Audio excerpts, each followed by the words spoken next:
Sa mga nagsasabi po dyan na may 2 or 3 or 4 po akong anak sa iba-iba, nagkakamali po kayo. Yes, I'm a single mom before, but now, hindi na po. Hindi po ako retokada. Wala pong ginawa sa mukha ko, hindi po retoke yung ilong ko, kahit ganyan-ganyan ninyo po yan, as in wala. So, sa mga nagsasabi po dyan na salamat do, yung mga ganyang bagay, hindi po ako retokada. Hello mga sangkay, mga kalingap! Welcome back to my channel. Ito po muli ang sangkay na si Sangkay Lons muling nagbabalik. Kumusta? Kumusta kayong lahat? Sana nasa maayos na kalagayan ng lahat. Mapa dito sa Pilipinas or sa mga nasa ibang bansa, dobling ingat tayo, no? So, mega love shoutout sa inyong lahat sa Team Sangkay Original, Team Sangkay Sponsors, Team Kalingap, Kuya Val, at Edna, Kalingap Rob. Sa lahat ng aking mga followers, supporters, and subscribers. Sa mga lolos, lolas, FWs, and PWDs. Mega love shoutout sa inyong lahat, and of course, I love you all. Ayan. Mega love shoutout kay Tita Mina Ramilio, Tita kong Vayots, kay Manetore ng San Diego, California, at sa inyong lahat na patuloy na sumusuporta at nagmamahal kay Sangkay.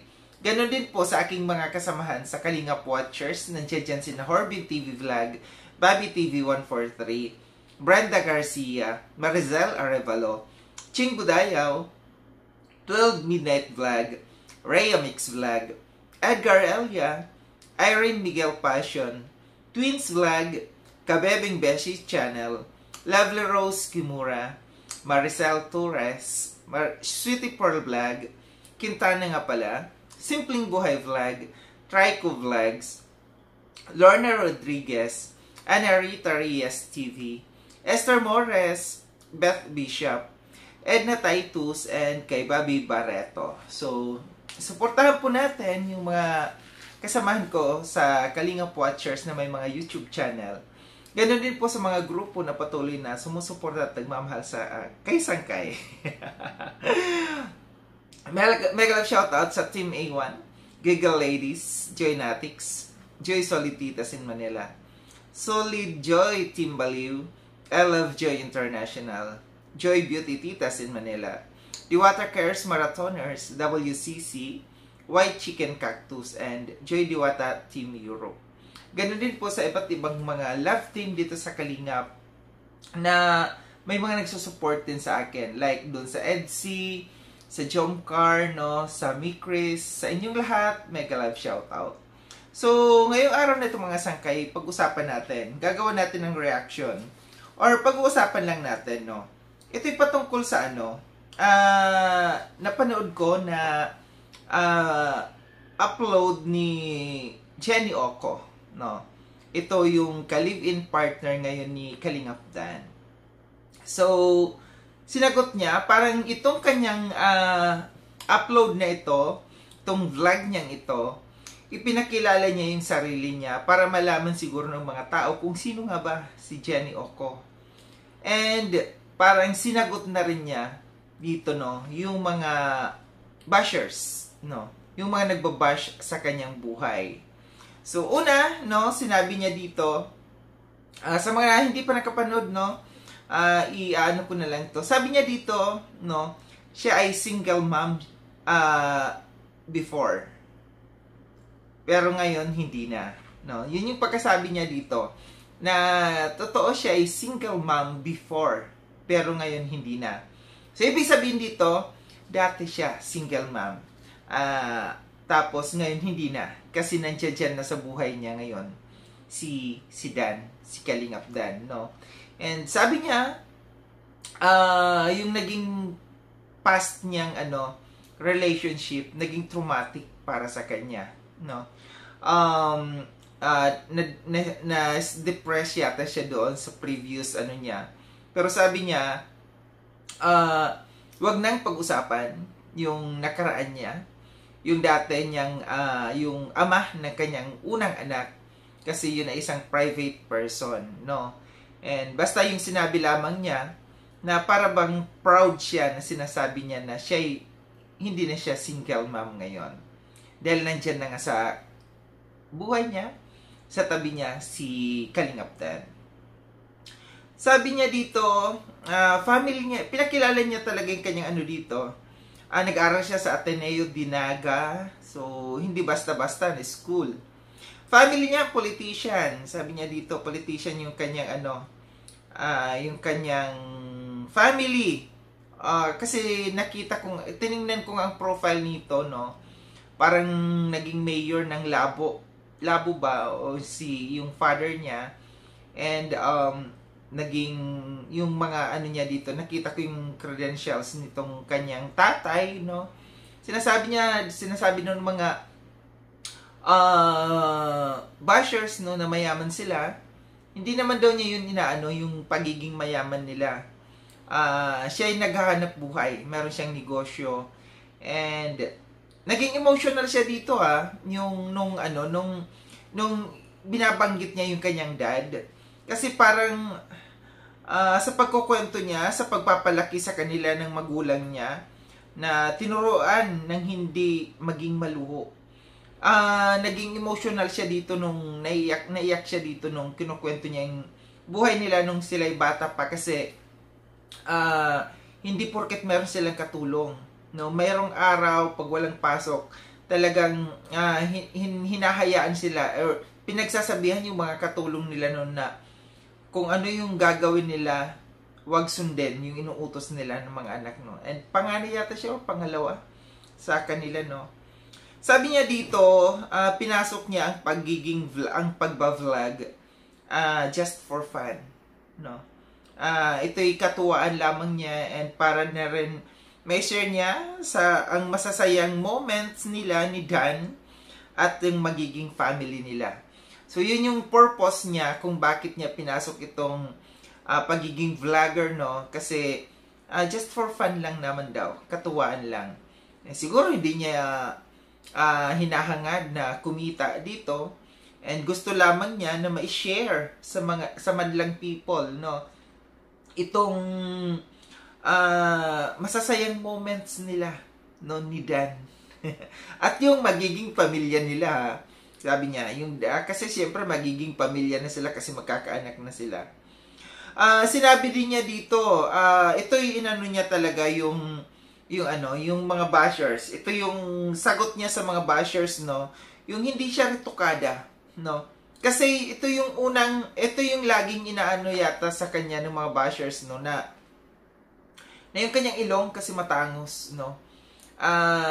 Matangos, hindi daw siya retokada. And napanood na ito natin din, no, sa live ni Kuya Brooks na yung may bisita silang matanda, no, na yung na-discover natin na 18 months na pala sila ni Dan. Hinawakan din ito nung matanda, no, nung bisita ni na Kuya Brooks na matanda, and pinisil-pisil yung kanyang ilong para maniwala daw kayo na hindi daw retoke yung kanyang ilong. Kasi nga daw, yun daw ang namana niya sa kanyang parents, no, yung ilong. And hindi daw siya salamat, Doc. Hindi daw siya nagpaparitoke. Wala daw siyang niritoke sa kanyang katawan. Yan. Hindi daw siya salamat, Doc, no. And hindi man daw perfect yung kanyang katawan, pero wala daw siyang pinaparitoke dyan. Yun kasi yung ng mga bashers talaga sa kanya, yung kanyang ilong kasi matangos at parang niritoke, parang nilagyan ng bridge, parang may bridge yung ilong niya din, dito kasi yung niya mula rito yung pagkamatangos niya, kaya mapagkakamalan talagang ritoke. Kasi mostly, no, sa mga Pinoy talaga pag nagpaparitoke ang ilong, iwan ko lang kay Yang Mi.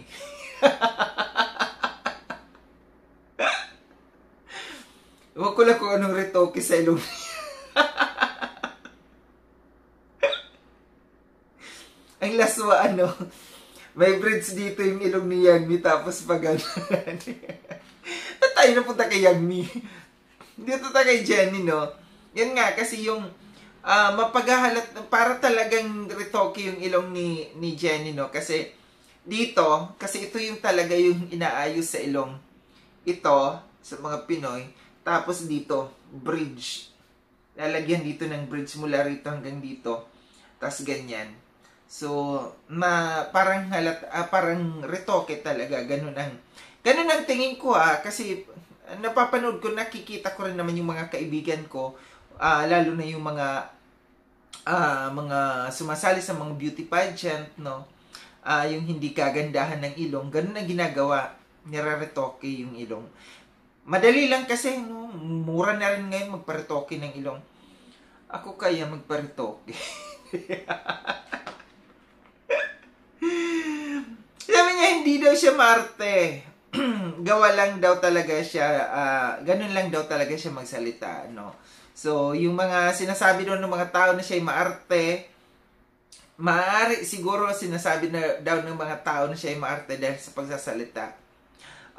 Ako kasi parang yung mga, kasi, alam niyo yung mga nag-aral sa Lasal, sa Ateneo, yung may mga yan yung inaartehan yung kanilang mga pagsasalita, no? So, parang yun yung trademark pag ikaw ay nag-aral sa Ateneo, sa Lasal, no?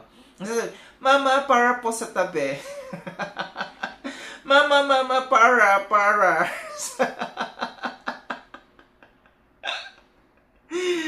Ganun, yung R, inaartihan. So, ganun ka-arte, no? Naartihan. So, yun lang daw, no? Hindi daw siya talaga maarte. Ganun lang daw talaga siya magsalita. Ewan ko, bahala kayo dyan. Ayun nga, ito yung mga paglilinaw ni Jenny Oco, no, sa kanyang video upload, no, na may mga nilinaw siya dito. Ito yung paglilinaw siguro sa mga bashers. So, bahala na kayo kung maniwala kayo dito kay Jenny or hindi, no. Lalong-lalo na sa mga ipinaliwanag niya, no, na siya hindi retokada, hindi siya salamat doktor, no. Yun yung kanyang na-highlights, ito yung parang na-highlights dito sa kanyang na ito, and hindi daw siya, kaya lang daw siya nag-vlog dahil just for fun, and also para may share niya yung mga happy moments nila ni Dan, sila ni Joy tuloy ang nasabi. Yun, para malaman daw, update kayo kung ano yung mga nangyayari sa buhay-buhay nila ni Dan. Well, alam ko maraming tataas ang kilay dito, no? Alam ko na yung mga bashers dyan, lalo na yung mga ni Dan, tataas ang kilay. So, well, kanya-kanya tayo ng opinion, no? Ano man ang sabihin ng mga bashers dyan, no? Opinion nila yan. And para sa akin, no, ito ulit sasabihin ko para kay Jenny. Total, pinasok niya ito, yung social media, no, na pagiging vlogger. Alam natin na ang buhay dito sa social media magulo, no. Maging ready siya. Kung sakali man, putaktiin siya ng mga bashers, and alam natin na yung naiko-connect siya dito sa pagkawala ng Danjoy, no, na i-connect siya dito, na pag-iinitan siya ng mga bashers ni Dan, no. So tanggapin niya, no. Tanggapin niya kung ano man mga bashers kasi ganito ang buhay sa social media. Dapat maging matapang, maging lalakas ang loob, ang apog natin, lakasan natin dito, no. Kung kinakailangan maging palaban, no. Sa mga bashers. So, ito lang aking reaction patungkol dito, no, sa upload na ito ni Jenny, no, na nilinaw niya sa mga bashers. Well, ang masasabi ko, well. well.